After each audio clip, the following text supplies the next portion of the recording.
Good afternoon and good morning to all of you who are able to join us today. This is our third webinar in the Sales Hacker Guide to the Galaxy series, and we're excited that all of you are able to join us for email prospecting that clicks. Today's presenter will be Derek Wazinski, but before we pass it over to him, I'd like to take you through just a couple of housekeeping items. First item is locating the questions pane of the GoToMeeting side panel. If everyone will take a second to do that, please. You can type your questions into the question pane throughout the session today, or we'll also take questions during the Q&A at the end. So feel free to ask lots of questions. We encourage it, and we'll be taking those questions as we go along.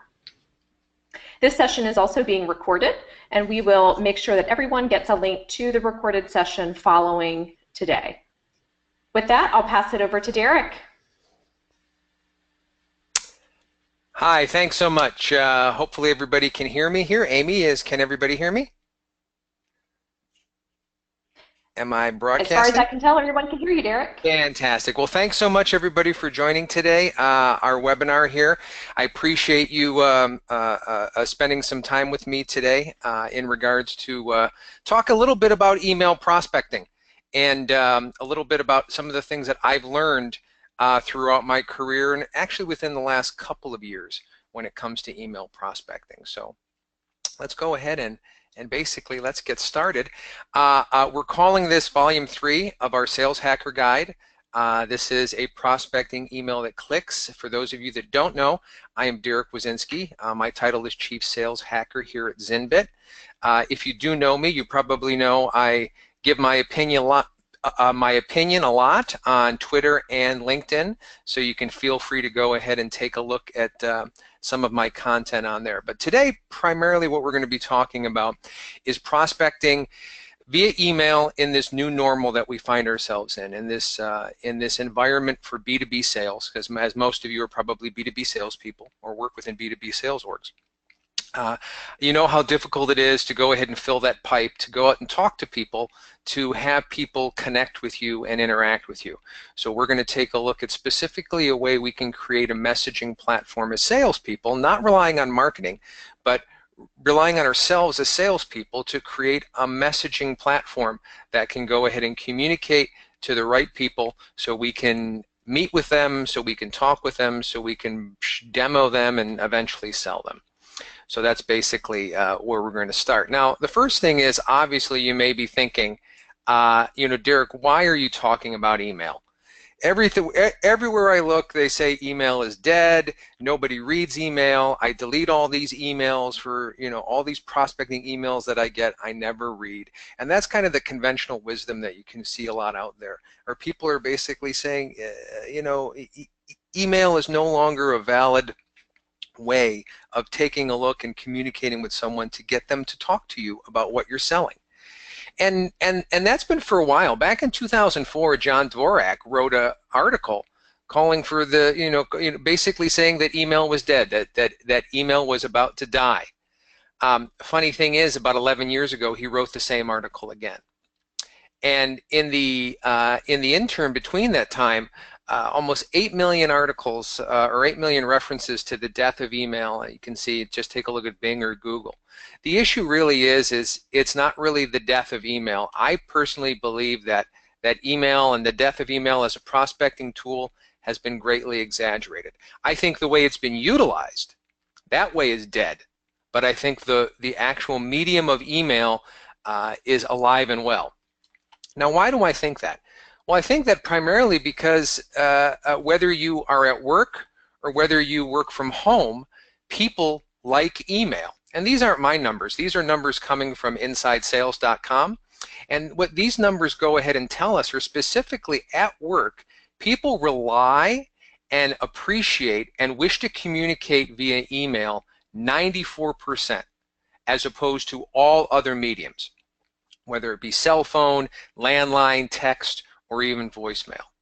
And when you look at people at home, whether they're at home or they work from home, by far 88% of people wish to communicate via email. And if you really look, there's really nobody has landlines anymore at home. And if you take a look, social is very important for home users as well, people from work from home and that. And these are numbers that are specifically important not only to you as a salesperson, but specifically to this presentation as well, especially the social number there that you're taking a look at. But people do, in fact, utilize email. So much so that when you take a look at worldwide, email still remains the go-to form of communication. There's over 1 billion email boxes, email inboxes, business-based. 132 billion emails are sent and received every day. And for business users, by the end of this year, over 1.8 billion people will be utilizing mobile email specifically for business. So email is still the medium out there that is the way to communicate to suspects, to turn them into prospects, and to turn prospects into customers. But like with anything, any tool, whether it be the old days of using the phone or knocking on doors or using email, someone developed a series of rules for emails about email prospecting. And they were put together by a bunch of people, maybe in marketing or whatnot, but they basically say the same couple of 3 or 4 things.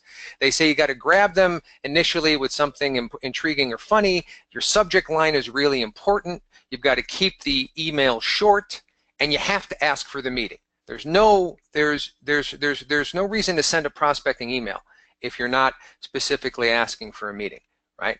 Well, when you do that, you get emails like this. And you've probably seen templates like this. You probably send emails like this, templates like this. And we don't have enough time for me to tell you exactly what I think of emails like this, but I know that I don't read them. And as someone who is a buyer, and someone who is at the C-level within an organization, I don't respond to emails like this because there's nothing about me in them. Specifically, someone bought a list to see that I'm on G Suite, and now they're sending me emails asking me for a 5-minute meeting. Now, why are these emails so bad? I mean, what is it about them? Well, case in point, what happens is that in sales we have this thought that we have to be a badger. We have to be the honey badger. We have to go out for the prospect, and we have to, with grit and determination, we need to bang down doors. We need to pick up the phone. We need to send a lot of emails in order to get people to talk to us. The problem with the word badger is exactly what it means. You end up sounding like this. You end up sounding like a person that is only interested in one thing, and that's getting an email from an individual. And as someone on the receiving end of these emails, ask yourself, do you appreciate this approach yourself? And answer that honestly. Now, there's only 2 sales books I'm going to talk about in this presentation, and actually they're the only 2 I've actually read in the last couple of years. The first is by Justin Roth Marsh, and it's called The Machine. And really, he talks about when you're dealing with a prospect, they still need to be convinced to move forward with you, whether your next step is a demo or a meeting or whatever it is. And so that means this first conversation, this first interaction with a potential prospect is the most critical one. And it's the very first one. And you have to ask yourself, with your customers and all of the noise that they're surrounded by, and all of the different mediums that they're being communicated with, if you have 3 seconds or 8 seconds to go ahead and grab their attention, which person on this end do you want to be? Do you want to be the badger just asking for a meeting? Or do you want to be someone who's willing to have to convince someone to talk to you, a critical conversation? So this is what I learned, why I failed. And I had failed for a little while I was at Xerox at Modern Prospecting, because I grew up in sales in the Xerox mold, which was nothing beat shoe leather, and then when people stopped answering their doors, nothing beat the phone. And when email first started, nothing beat email, reach out. And the issue is why I was failing a couple years back on Modern Prospecting was the fact that I thought my prospects had a burning problem that I could solve with my technology, right? And I cared. I really did believe that I could help my prospects. And I really thought that if only I could talk to them, if only they would listen to me for a second, they'd fall in love with me and my solution. And there was one singular problem with that thought process. And the thought process was it was all about me. and what I wanted. You see, the real fact of your addressable market, your total, whether you're selling HR software or whether you're selling radio time or whether you're selling IBM's, IBM technology, only 5% of your total addressable market out there is in a buying mode. 95%, everybody else is not in a buying process. So they don't know they have a problem, and if they do have a problem, it's not a priority, and they really don't care about you or what you're offering. So it's our job as salespeople, and it became my job as a sales pro to change that. And I had to make the conversation not about me and about what I wanted, but about the prospect and about the customer and about what they were going through and what they were talking about. So I created this process, and I call it the ramped process. And the reason I did it was because I learned that 90% of business buyers say that when they're ready to buy, they'll find you. Now, if you live, and most of you are probably on a quota, and you probably are on some level of commission for your total for your total earnings. There's some level of commission or bonus. That number should scare you, because you don't want to wait for that 90% to pick up the phone and call you and say, hey, Jack, I'd like to buy some of your software. I mean, you have to go ahead and find out and seek out and look for people so you can make your numbers, so you can make your quota, so you can make your President's Club trips, right? So the fact is, this scared me as a quota-bearing salesperson. So what I did is I created this ramped process. And what the ramp process is, it's 4 parts. I have to recognize who within an organization I'm really supposed to be talking to. And I've got to analyze what they do and really figure out what they're interested in talking about. I've got to create a message, and I have to provide that message to my prospect at certain points within their own buyer's journey life cycle. Right? And then once I do that, I've got to continually test it, deploy it, test it, and deploy it. Throw out what doesn't work, keep what does work. This is not a one and done kind of thing. This is constantly changing. The prospecting emails I'm sending today look entirely different than the prospecting emails I sent a year ago, and they should. Because if you're sending the same email that you were saving 12 months ago, you're probably getting minimized results. So how do we do that? How do we recognize and analyze those first part of the ramp process? And first off, I say it's not, you have to remember, it's not about us. It's about our customer. It's about our prospect. And this goes back to what I've really talked about in some other webinars, our ideal customer profile. And our ideal customer profile really hinges on 4 things. Who are the people we're talking to? Why am I interesting to them? What are they interested in? And how can I get them to engage with me, right? So let's take a look. Now what I've done here is I went ahead and created a process. I could easily show you my process about how I sell ZynBit to customers, because all of my customers are salespeople or sales leaders or CRM admins, but that would kind of be a cop-out, I would think. That's kind of a cheap way of doing it, showing you that is how I do it. So what I did is I've sold copiers in Xerox, I've sold enterprise software, I've sold to AP departments, I've sold to IT departments. I've never sold to HR departments. I've never sold any type of HR enablement software. So what I've done is I've created an example here of where we're going to go start from the very part of the process, and we're going to use my ramped process to create an email prospecting utility that will work for HR software buyers. And so what I've done first is I'm determining about who are the people, who really are the people I should be talking to. And when I take a look at the people that I should be talking to, routinely what we have found is that in our organizations and in our business, we've always thought about talking to one person. We thought about talking to the decision maker, talking to an individual, someone who's the CEO or maybe the CEO of the problem. But as all of you, for the scores of you that are on this webinar right now, you know that there are multiple people involved in your process. If you're selling like Jane here, if she's selling HR software, yeah, she's got to talk to the HR director. They're responsible for the solution, but there's also end users.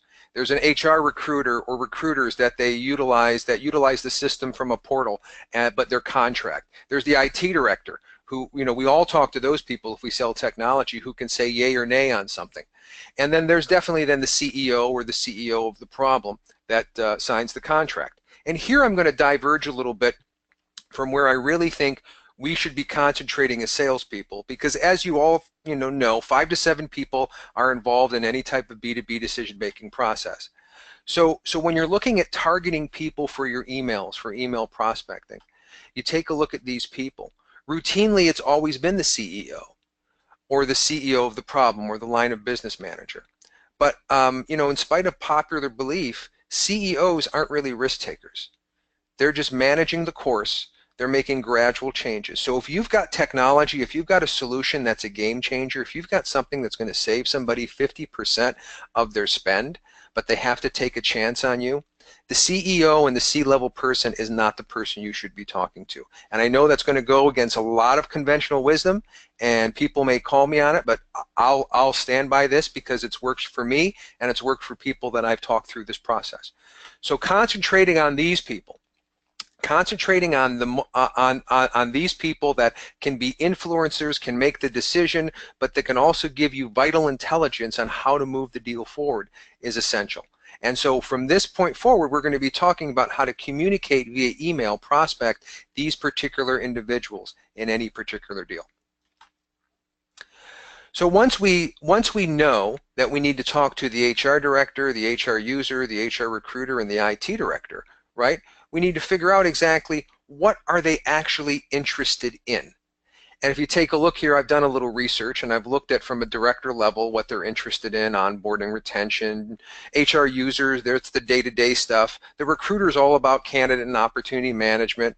The IT guy cares about security, about systems. And then the CEO is all about corporate strategy, P&L, vision, the big types of things. So how do we find this information out? How do we know what these individuals, what these ideal customers are actually interested in?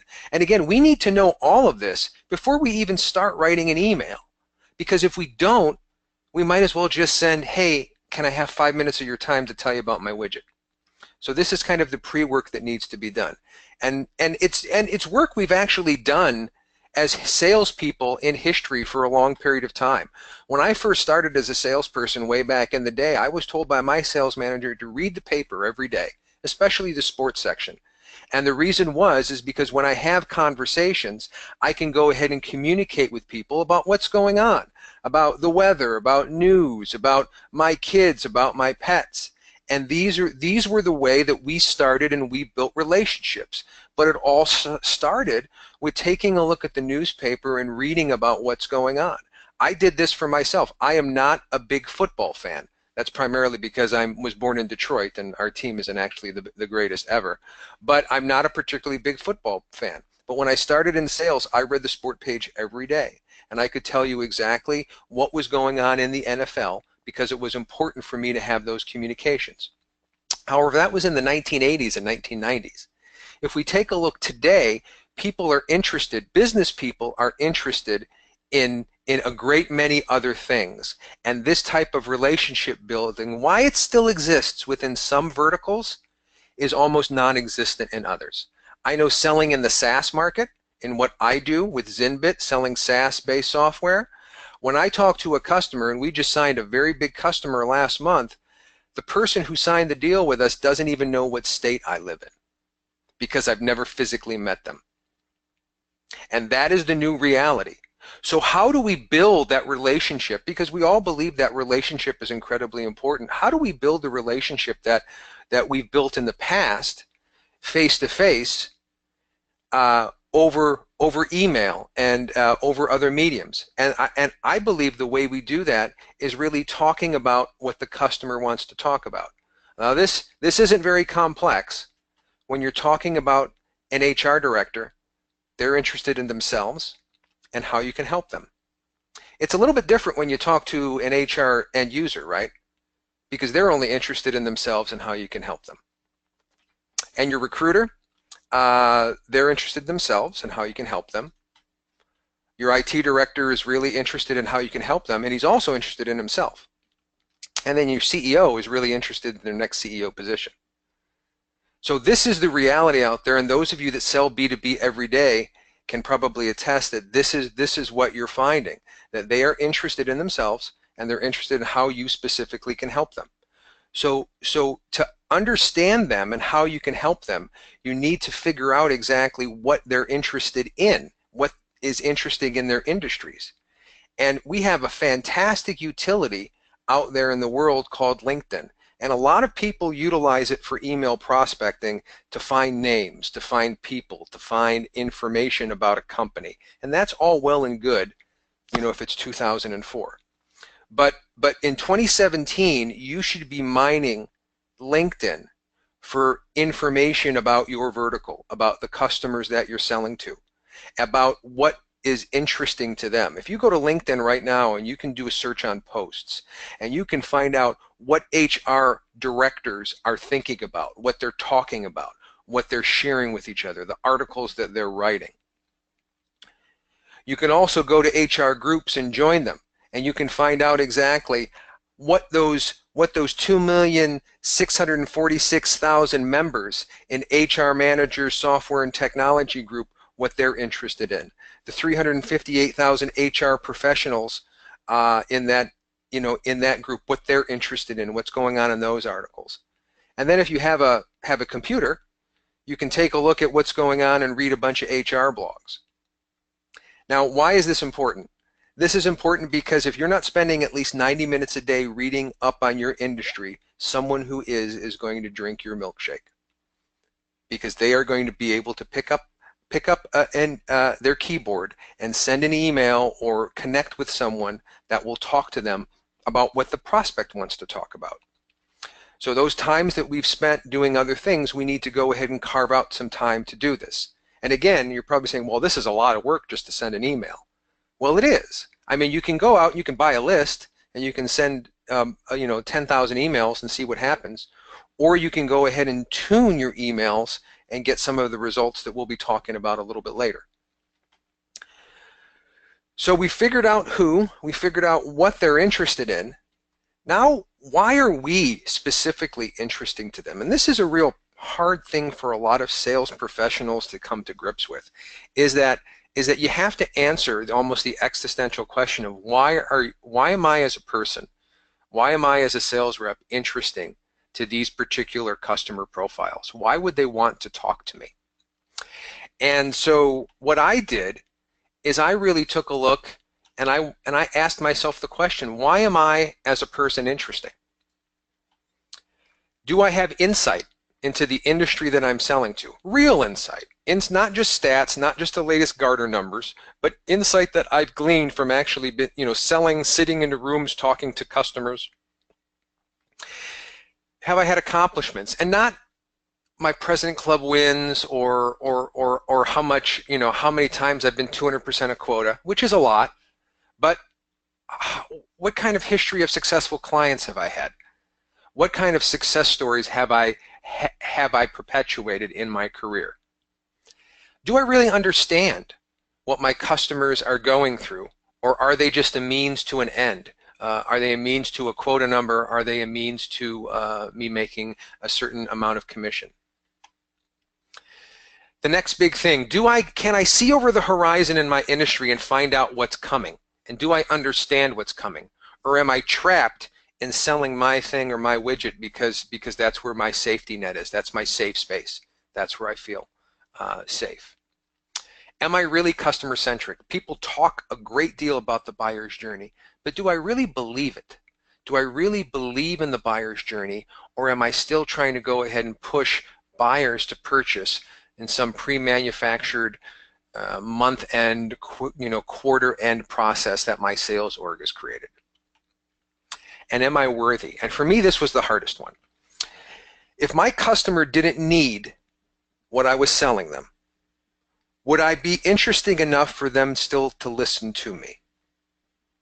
And that, for years when I was selling copiers at Xerox, I can honestly say the answer to that question personally was no. And that was a hard pill to swallow for someone who thinks as much of themselves as I do.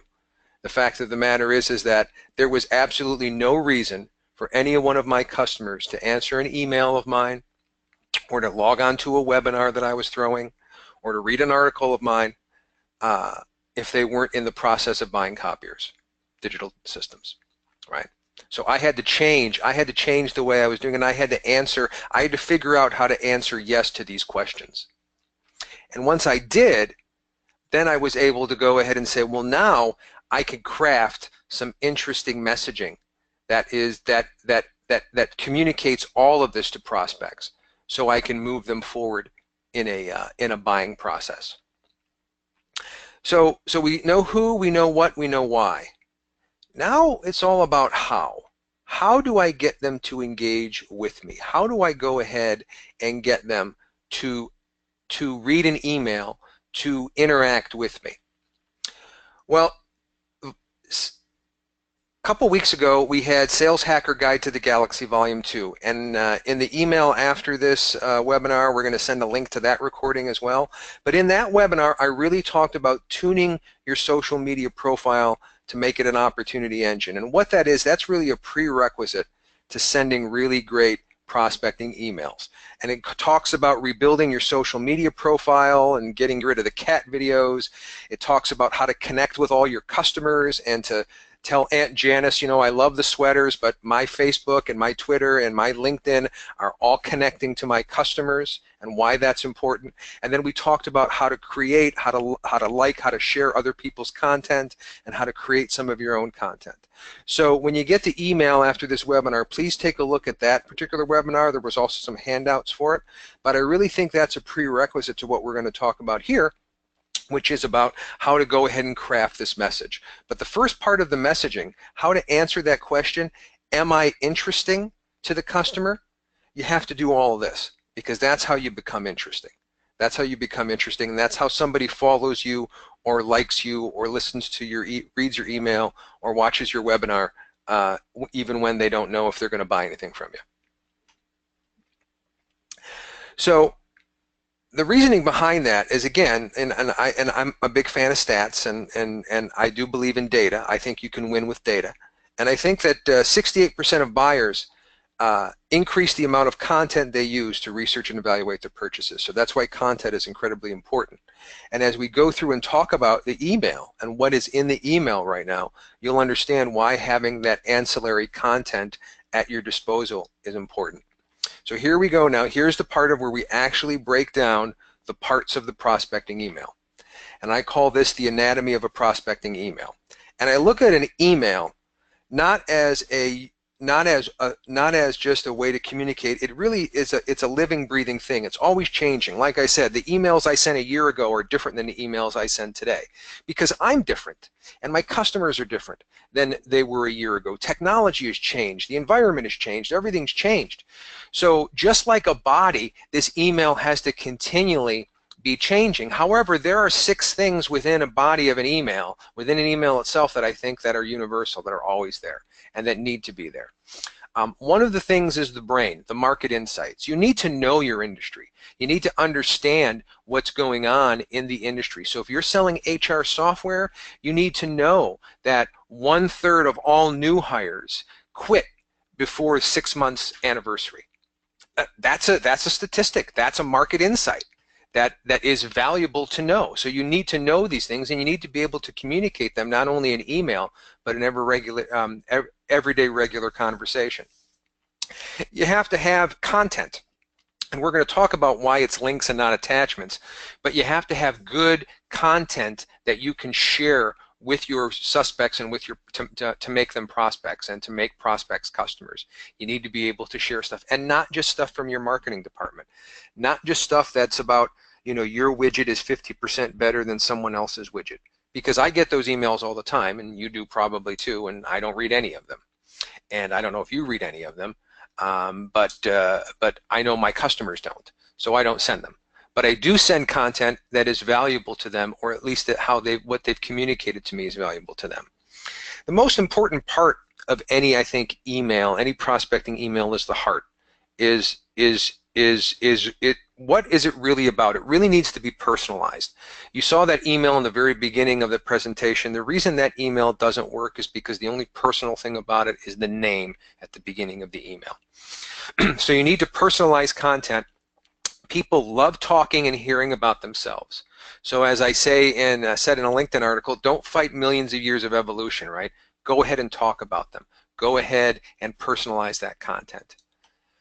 Now the rest of the body is incredibly important as well. So you have here the gut, the stomach. And what's the gut? It's a proof source. People don't buy, people don't move forward in a process, people don't click a link in an email without understanding that there's a proof source behind it. If I claim that I can do 50% of this or that, I better have a proof source to back it up, and not just my marketing material. I should have third-party reviews, I should have other things like that that can go ahead and show me. Statistics, maybe case studies, but those types of proof sources are incredibly important. Social presence. Every email should have access to your social media presence. They should be able to go from your email and go anywhere within your social media environment to find where you are, to find out what you're talking about, to find out what you're commenting on and what you're saying, right? And that's essential. And really, the thing that ties it all together, at least for me, is how you track all this. So the connective tissue, the joints, the ligaments of the thing that binds the email, prospecting email together is the ability to track what's happening with that email. Are they reading it? Are they clicking the links? Are they forwarding it to their boss? What are they doing on your website? You know, can I figure this out specifically on a one-to-one basis? Sure, globally is great. If I'm a marketing department and I send 11,000 emails, I want to know what's going on with those emails. But the people on this webinar are not a marketing department. We are quota-bearing salespeople. So when I send an email to a singular individual, I need to know what's going on with that particular email. And the thing that you don't see here, the thing I talk about in the body, the 11th toe, the thing the thing that's not necessary, the thing that you don't read that you shouldn't really be doing.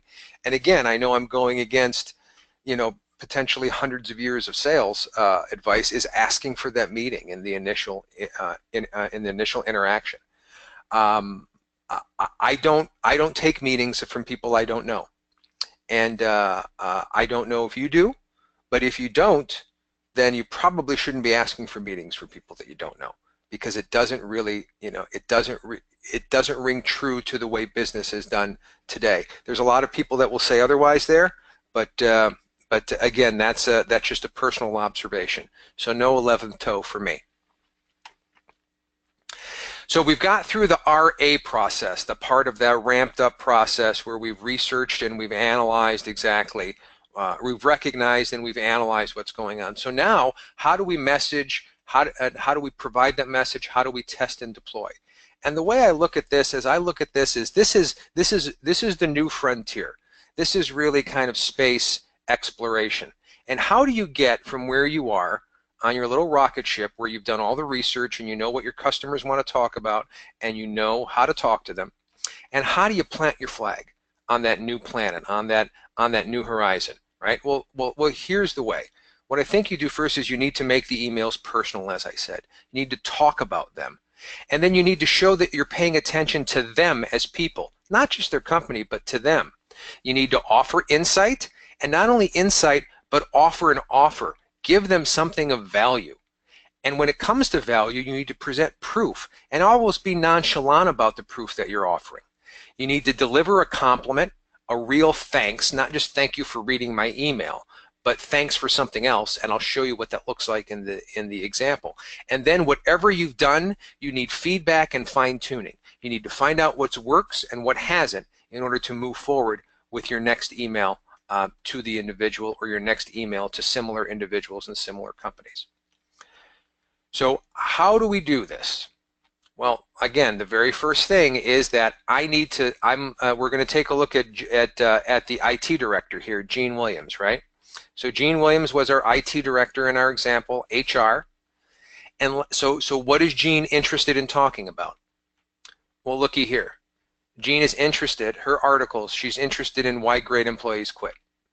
She actually shared something, she wrote something about that. And again, this is essential. I told you at the beginning there's only 2 sales books I've read in the last couple of years. One was The Machine, this was the next one by Graham Hawkins, The Future of the Sales Process.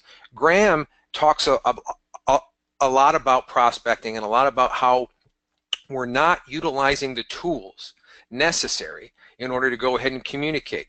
Jean doesn't want to talk about how she went, where she went to university. Jean doesn't want you to talk about, her cats or her dogs or anything else, or her kids, or her master's degree. Jean is telling you what she wants to talk about because she shared that information with you. She's already told you. So utilizing this is essential to crafting the perfect prospecting email, really what I call the email that clicks. So that's a lot of runway. So now we're about to take off here. So here's the email to our HR director. And I'll just quickly read it. Jean, I read the post you shared on LinkedIn, and I've definitely found myself working for organizations like that. Hey, thanks for liking my comment. I work with a lot of HR directors, blah, blah, blah. What I've done here is I've offered insight. I've created the offer. I want her to come to the webinar that I'm giving on employee retention. I'm not giving her a big sales pitch, but I've given her some proof sources. And look at the close. I really give her a true compliment. Thanks again for the article. I really enjoy sharing best HR practices, so please continue to share your insight. It really does provide value for the rest of us, right? Essential. I have sent this email or types of email like this at least hundreds of times in the last couple of months, but definitely thousands of times over the last couple of years in one form or another. I can tell you the reaction to this type of email, and I'll show you one of the reactions at the end of this presentation. But this type of email is the type of email, like I said at the beginning, that clicks. And how do we know that? Because again, remember what I talked about? Interaction tracking, how that's the connective tissue that brings all of this. If you're sending these types of emails and she doesn't respond and she doesn't hit reply, how do you know they're effective? Well, you can tell they're effective because when you take a look at the email when it's sent in the real world, when you look at things, when you can look at the tracking and you can see that Jean has not only opened it and read it, but she's clicked the links. She went ahead and clicked the link on my webinar. She went ahead and clicked my LinkedIn. She looked at my customer reviews. She looked at my Twitter. She even read the link to the article I said about 1/3 of employees quit in their first 6 months. I can see all of this. And again, I'm not a marketer. I'm not looking at 1,000 emails. I'm looking at one email that I sent to one individual. I can see that she's clicked this information, and I can also see where she's been on my website. And again, this is all from my email client. So when I know this information, now as a sales professional, I've sent an email that quote unquote clicks. So now I have further data where if she doesn't even respond, my next email out to her, maybe my next phone call to her, however I go and reach out to her, I can really talk about what she was interested in about me. Because now it does become a little bit about me. It was all about her, Jean, up until this point. But now that I know Jean has done a little bit of clicking and has taken a look at me a little bit on my website, look at this. She's visited my knowledge base 5 times. I can go into my analytics and I can actually see what pages she's actually visited on. So this is incredibly important for me now to turn this potential prospect into someone I can communicate and have a conversation about, to actually have a meeting. And remember, at the very beginning of this, we talked about the multitude of people.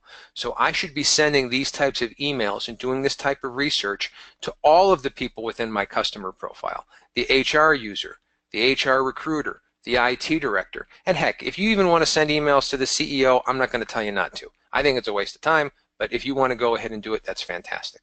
But the fact is once you're doing this and you've taken the time and the energy and the effort to craft the email, to craft the information, you're then able to go ahead and look and see what is working and what's not working. You're able to see what emails are clicking, what emails are effective, what emails are turning into opportunities, and what opportunities are turning into deals, those types of things, right? Because there is an old way of selling, and we've all kind of sold in it, where there's this apple orchard, right? And there's all these apples on the tree, and a couple apples fall. They're ripe, they're ready. So what do? We as salespeople go ahead and we start moving around and picking up those apples. But the problem is we have competitors, and they get interested in those apples that have fallen off the tree, that low-hanging fruit. And are we fast enough? Can we pick those apples up quick enough? And I can tell you, as a salesperson for Xerox, this was my life on a daily basis, on a quarterly basis, on a monthly basis, was finding that low-hanging fruit, finding that fruit that fell off the tree, and racing past other reps trying to pick it up. That's why you hear a lot of sales trainers talk about hustle and grit and determination, because they're talking about everything that's fallen off the tree already. They're not talking about those apples high up that aren't ripe yet. So what's the new way of selling? Well, the new way of selling, we used to call farming, but it's a little bit more than farming. The way it is to go ahead and find the seed, and not the seed of the customer, but the seed of the opportunity within a prospect. What is someone interested in? Find out what is interested in them and interact with them. Continually feed it with value. Help grow with offers of webinars and other things like that, and pretty soon you'll be able to go ahead and pick those apples before they fall. Because at the end of the day, when you take a look at my ramped process, what we find is 72% of B2B customers prefer to receive content unique to their stage in the buying process. And look at that, unique to their stage. So if someone is just looking, not interested, the content and the webinar and the email that you send that person is radically different from the email that you send the person that is farther along in the buying process. It's radically different. And that's why this process is so essential, to understand your particular clients. So I'm going to show you an example of how this worked for me. So a couple months ago, I posted something on LinkedIn, and Janine went ahead and commented on it, and I sent her an email based on her comment. And this is exactly the email that I sent her. And there was a little bit on the bottom there, and I invited her to a webinar and everything else, but this was kind of the beginning. The first 3 paragraphs are all about her, all of them. Not only did this suspect turn into a prospect, and this prospect turn into an opportunity, but Janine was so blown away that she posted this on LinkedIn for all of her network and her secondary network to see. That she was amazed that she just received this type of personal email. Now Janine doesn't work for a small organization. She works for a public company that has about 2,500 employees.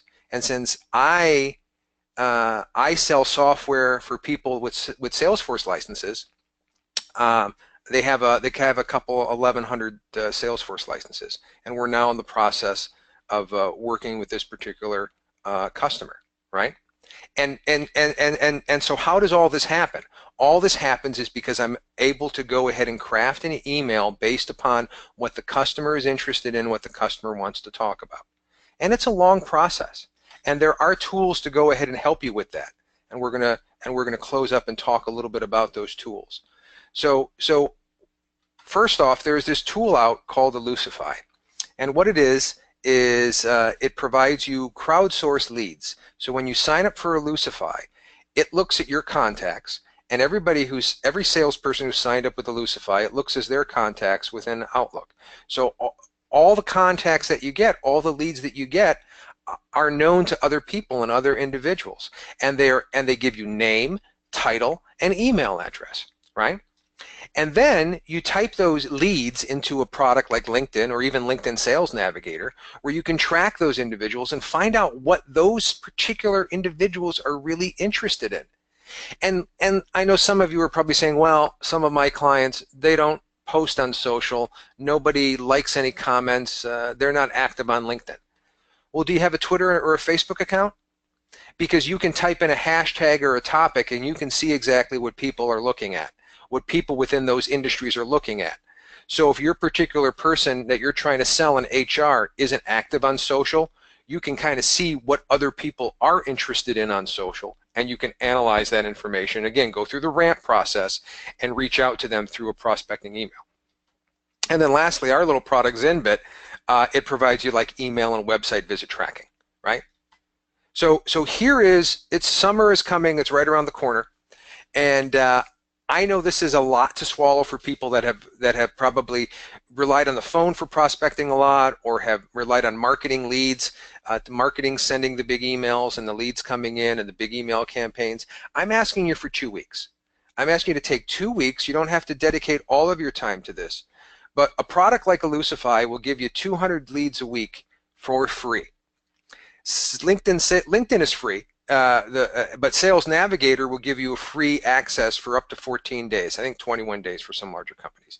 Twitter and Facebook are free, and if you download ZynBit, we give you a free 14-day trial, right? Sign up for the tools. Go through the ramp process and identify how you want to communicate to these customers, and then send these couple hundred emails over the next couple of weeks or over a 2-week period, and compare it with your other prospecting. Compare the data. Don't take my word for it, some guy you're listening to on a webinar. Do it and compare the data. It doesn't cost you anything but time. And what I'll even do is I'll even go a step further for those of you that are really interested. Here's my contact information, but also I'm providing you all a link. And this link is for a 30-minute mentor session. I'm not trying to sell you anything. I'm not trying to go ahead and, if you don't want to download ZynBit, that's fine, understandable, but I'm offering a 30-minute mentor session to take a look at your ideal customer profile and to help you create an email, prospecting email that clicks. And I'll work with you over GoToMeeting, and we'll go ahead and knock it out in 30 to 60 minutes. And what we'll do is we're just going to go ahead and fill out what we call my ICP matrix. We're going to find out who the people are that you want to talk to, what they're interested in, why you're interesting to them, and how to get them to engage with you. And then when you draft an email, you can send it back over to me, and I'll give you commentary on it. And again, this is something that I'll offer to you, and that link will be active to the people that have either registered or that have that came to this particular webinar. But again, I'm not telling you to take all of your chips and put them in the middle of the table. This isn't an all or nothing proposal. What it is if you're having a problem with prospecting and this is interesting to you, dip a toe in the water and test it out. 400 free leads, the ability to use all the tools for free, and to go ahead and get 30 minutes of mentorship and training where you can go ahead and craft it and do it yourself. And if it doesn't work, what is it, a couple hours of your time. But if it does work, what you're looking at is building a process that will not only work for you, but for potentially more within your organization, and that will separate you from the pack out there and from the pack of people that are trying to communicate to your same prospects, selling you what they want to sell. And with that, I'm going to go ahead and open it up to any questions, and I appreciate you listening to me for this length period of time. Great, Derek. Those were some wonderful tips and insights on how we really go about understanding our ideal customer. We do have a couple of questions that I'd love to throw back to you. Okay, no problem. All right. So, one of the questions is, this process seems like it takes a long time. It's a time investment. Yes. So, what would you suggest, just in terms of how you streamline this process for reps or even business development individuals who are new at this process and just starting out? What have you found to kind of help make the process as efficient as possible? Right. No, that's a really good question. So really, when it comes down to it, I think I understand it's a time investment. But if you look at and I'll answer this question with a question. I mean, most of us work for sales organizations. What's the time investment of cold calling? What's the time investment that it takes to go ahead and do the types of prospecting that we're doing now? The issue is that where you want to spend your time. This is a lengthy process, so that's why identifying your ideal customer profile is probably the hardest and most important thing that you'll do in this process. Because, and again, the reason I'm asking sales reps to do that, and I've been honest with you the whole webinar, but I'll be incredibly honest. I'll give you some brutal truth right now, because we all work for organizations that have marketing departments. Marketing departments aren't the front line with the customers. 2 people within your organization know customers better than anybody else: the salespeople and your customer success people, the people on the help desk, the people that help with delivery, those people. You guys know what the customer is thinking, who the ICP is, and what they're thinking about and what they're talking about. I would say that taking someone from your help desk out to lunch and picking their brain for 60 minutes is probably worth 3 weeks of research on the internet to find out exactly what's going on in the minds of your particular customers. I know for a fact that dealing with customers myself, they won't always tell me sometimes exactly some of the things that are going on. But when I talk to the people that are on our help desk, I talk to our customer success people, I find out the issues with my product. I find out the issues with our deployment. I find out the issues that other competitors are meeting either better or differently than ours, right? And I really understand where I fit in their priorities. And I don't think I hit that hard enough here, but we can talk about this all day long. But if you don't craft a way in order to go ahead, whatever you're doing is a priority, none of this matters. It's no longer, everybody knows about BANT, right? The biggest thing in BANT was budget, right? Is there a budget? That's why it's at the beginning, it's a B, budget. Do you have a budget? Is there a budget for this? Most of what we sell, and I'm looking at some of the people on this webinar, most of what we sell doesn't come out of capital budgets anymore. It comes out of operational budgets. So if there's a priority, and if you can make it a priority, there'll be budget. There'll be budget. IBM, there's someone from IBM here on the webinar, a couple of people. $40,000 a month for software as a service from IBM is nothing. That comes out of operational budget, right? That doesn't come out of a capital expenditure. So why do I have a BANT conversation with them about that? So again, I think it really is understanding, researching, understanding your customers, and spending that time. I know it is, and again, I'm not going to lie, I know it's a time crunch.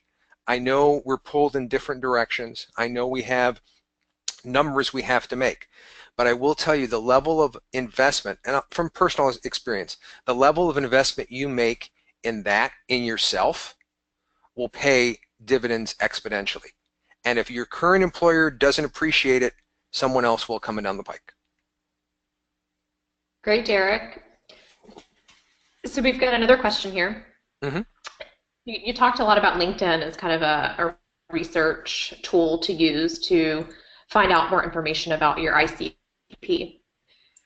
But what if you find that the LinkedIn groups are starting to lose their appeal, and more people are starting to gravitate towards Facebook groups or community groups? What's been your experience with that? Absolutely. The LinkedIn groups have been, there's still a lot of valuable information in there historically.